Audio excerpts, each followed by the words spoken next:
ಇನ್ನೇನು 2-3 ದಿನಗಳಲ್ಲಿ ಆತ ಹೊಸ ಜೀವನಕ್ಕೆ ಕಾಲಿಡ್ತಾ ಇದ್ದ. ಅದಕ್ಕಾಗಿ ಸಕಲ ಸಿದ್ಧತೆಯಲ್ಲಿದ್ದ.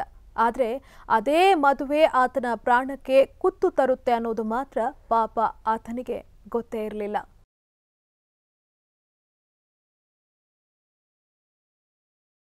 ಈ ಫೋಟೋದಲ್ಲಿರುವ ಈತನ ಹೆಸರು ಮೆಹಬೂಬ್, ವಯಸ್ಸು 29. ಸಿರವಾರ ತಾಲೂಕಿನ ಸನ್ನಿಧಿ ಸಹಕಾರ ಖಾಸಗಿ ಬ್ಯಾಂಕ್ನಲ್ಲಿ ಅಟೆಂಡರ್ ಆಗಿ ಕೆಲಸ ಮಾಡಿಕೊಂಡಿದ್ದ. ಆದರೆ ನವೆಂಬರ್ 16ರಿಂದ ಆತ ಇದ್ದಕ್ಕಿದ್ದಂತೆ ಕಾಣೆಯಾಗಿದ್ದ. ಕೊನೆಗೆ 18ರಂದು ಮನೆಯವರು ಸಿರವಾರ ಪೊಲೀಸ್ ಠಾಣೆಯಲ್ಲಿ ದೂರು ನೀಡಿದ್ರು. ಸಿರವಾರ ಠಾಣಾ ಪಿಎಸ್ಐ ಸುಜಾತ ನಾಯಕ್ ಎಲ್ಲಾ ಆಯಾಮಗಳಲ್ಲಿ ತನಿಖೆಯನ್ನು ನಡೆಸಿದ್ರು. ಯುವಕನ ಬಗ್ಗೆ ಮಾತ್ರ ಸುಳಿವು ಪತ್ತೆಯಾಗಿರಲಿಲ್ಲ. ಕೊನೆಗೆ ವಿಚಾರಣೆ ನಡೆಸ್ತಾ ಇದ್ದ ಪೊಲೀಸರಿಗೆ ಮಹತ್ವದ ಸುಳಿವೊಂದು ಲಭ್ಯವಾಗಿದೆ.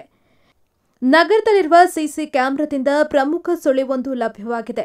ಇಲ್ಲಿ ಅಂಗಡಿಯೊಂದರ ಮುಂದೆ ಕುಳಿತಿದ್ದ ಮೆಹಬೂಬ್ನನ್ನ ಯಾರೋ ಅಪರಿಚಿತರು ಕರೆದುಕೊಂಡು ಹೋಗಿದ್ದು ಸಿಸಿಟಿವಿಯಲ್ಲಿ ಸೆರೆಯಾಗಿತ್ತು. ಮನೆಯವರನ್ನ ವಿಚಾರಿಸಿದಾಗ ಆತನಿಗೆ ಡಿಸೆಂಬರ್ 3ನೇ ತಾರೀಕಿನಂದು ಮದುವೆ ಫಿಕ್ಸ್ ಆಗಿರೋ ಬಗ್ಗೆ ಗೊತ್ತಾಗಿದೆ. ನಮ್ಮೂರಿಗೆ ಸೋಮವಾರ 16ನೇ ತಾರೀಕು ಸಂಜೆ 6 ಗಂಟೆಗೆ ಮನೆಯಿಂದ ಬಂದು ಒಂದು ಟಿವಿ ಅಂಗಡಿಯಲ್ಲಿ 6:15ಕ್ಕೆ ಅವ್ರು ಕೂಡ ದೋಸ್ತರು ಕೂಡ ಎಲ್ಲ ಮಾತಾಡಿ 6:00ವರೆಗೆ ಒಬ್ಬನು ಅಪರಿಚಿತ ಬಂದು ಬಾಯಿಗೆ ಮೂತಿ ಕಟ್ಟಿಗೆಂದು ಹೋದ ತಕ್ಷಣ ಸೋಮವಾರ ದಿನ ಅವತ್ತು ಕರೆಂಟ್ ಎಲ್ಲ ಕತ್ಲಾಗಿತ್ತು. ಕತ್ಲಾದ್ಮೇಲೆ ಅವ ಎಲ್ಲ ಇವು ವಿಡಿಯೋ ರೋಡಿಗೆ ಕ್ಯಾಮ್ರಾಗಳೆಲ್ಲ ಚೆಕ್ ಮಾಡಿದ್ವಿ. ಕರೆಂಟೂ ಇಲ್ಲ, ಮಳೆನೂ ಬರ್ತದೆ, ಏನೂ ಕಾಣಲಿಲ್ಲ. ಒಂದು ಸೈರಾ ಗಾಡಿ ಹೊಸದು ಕುಂದಿರ್ಸಂದು ಸಿರವಾರ ಪೊಲೀಸ್ ಠಾಣೆಗೆ ಹೋಗಿ ದೂರು ದಾಖಲು ಮಾಡಿದ್ರಾ? ದೂರು ದಾಖಲೆ ಮಾಡಿಲ್ರಿ. ಮಾಡಿಲ್ಲ. ಯಾವತ್ತು ಮಾಡಿದ್ರಿ?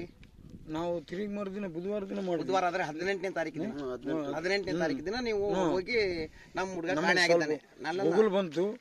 ಆಮೇಲೆ ಏನಪ್ಪ ಅಂದ್ರೆ ಈಗ ಅವತ್ತು ಸೋಮವಾರ ದಿನ ಪಾಡ್ಯ ಇತ್ತು.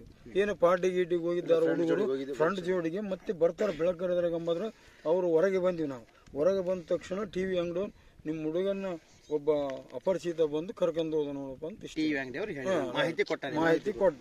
ಮದುವೆ ಫಿಕ್ಸ್ ಆದ ವಿಚಾರ ತಿಳಿತಾ ಇದ್ದಂತೆ ಪೊಲೀಸರಿಗೆ ಅನುಮಾನ ಶುರುವಾಗಿದೆ. ನವೆಂಬರ್ 16ರಂದು ಮೆಹಬೂಬ್ನನ್ನ ಕರೆದುಕೊಂಡು ಹೋಗಿದ್ದು ಶಬೀರ್ ಎಂಬಾತ ಅನ್ನೋದು ಗೊತ್ತಾಗಿದೆ. ಆತನನ್ನ ಪೊಲೀಸರು ತಮ್ಮದೇ ದಾಟಿಯಲ್ಲಿ ವಿಚಾರಿಸಿದಾಗ ಸ್ಫೋಟಕ ಮಾಹಿತಿಯೊಂದು ಹೊರಬಿದ್ದಿದೆ.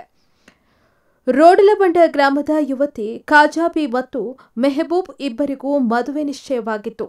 ಪರಸ್ಪರ ಅವರಿಬ್ಬರು ಸಂಬಂಧಿಕರಾಗಿದ್ದರಿಂದ ಇಬ್ಬರ ಮನೆಯಲ್ಲಿ ಗ್ರೀನ್ ಸಿಗ್ನಲ್ ಸಿಕ್ಕಿತ್ತು. ಆದರೆ ಅದೇ ಗ್ರಾಮದ ಶಬೀರ್ ಎಂಬಾತ ಖಾಜಾಬಿಯನ್ನ ಪ್ರೀತಿಸ್ತಾ ಇದ್ದ. ಹಾಗಾಗಿ ಮೆಹಬೂಬ್ ತನ್ನ ಪ್ರೀತಿಗೆ ಅಡ್ಡಿಯಾಗುತ್ತಾನೆಂದು ಶಬೀರ್ ತನ್ನ ಸ್ನೇಹಿತರೊಂದಿಗೆ ಸೇರಿಕೊಂಡು ಮೆಹಬೂಬ್ನನ್ನ ಮುಗಿಸಿದ್ದಾನೆ. ಆ ಬಳಿಕ ಹೂತು ಹಾಕಿದ್ದಾನೆ. ಎಫ್ಐಆರ್ ಮಾಡಿ ಅವರು ತನಿಖೆನ ಸ್ಟಾರ್ಟ್ ಮಾಡಿದ್ದಾರೆ ಸರ್. ಅದಾದ್ಮೇಲೆ ತನಿಖೆನ ಇಲ್ಲಿಂದ ಬೆಂಗಳೂರಿಗೆ ಹೋಗಿದ್ದಾರೆ. ಅಲ್ಲಿ ಲೊಕೇಶನ್ ತೋರಿಸ್ತಿದೆ ಅಂತ ಬೆಂಗಳೂರಿಗೆ ಕರ್ಕೊಂಡು ಹೋಗಿದ್ದಾರೆ ಸರ್. 4 ದಿನ ಬೆಂಗಳೂರಲ್ಲಿ ಅಡ್ಡಾಡಿದ್ದೀವಿ ಲೊಕೇಶನ್ ಹುಡುಕೊಂಡು. ಬಟ್ ಸಿಕ್ಕಿಲ್ಲ ಸರ್. ಅವರು ಬರೀ ನಮ್ಮನ್ನು ಯಾಮಾರಿಸಿದ್ದಾರೆ. ಇಲ್ಲಿದ್ದಾರೆ ಅಲ್ಲಿದ್ದಾರೆ.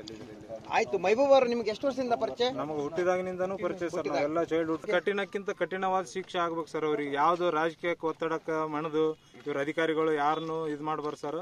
ಅವ್ರಿಗೆ ಕಾನೂನು ರೀತಿಯಾಗಿ ಏನು ಶಿಕ್ಷೆ ಆಗ್ಬೇಕು ಅವ್ರಿಗೆ 100% ಆಗ್ಬೇಕು ಸರ್. ಇಲ್ಲಾಂದ್ರೆ ನಾವು ಉಗ್ರ ಹೋರಾಟ ಮಾಡಕ್ಕೆ ನಾವು ರೆಡಿ ಇದೀವಿ ಸರ್, ತಯಾರಿದ್ದೀವಿ.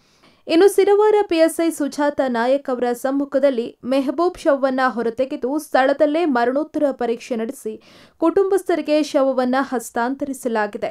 ಇನ್ನು ಉಳಿದ ಆರೋಪಿಗಳಿಗಾಗಿ ಪೊಲೀಸರು ಶೋಧ ಕಾರ್ಯ ಮುಂದುವರೆಸಿದ್ದಾರೆ.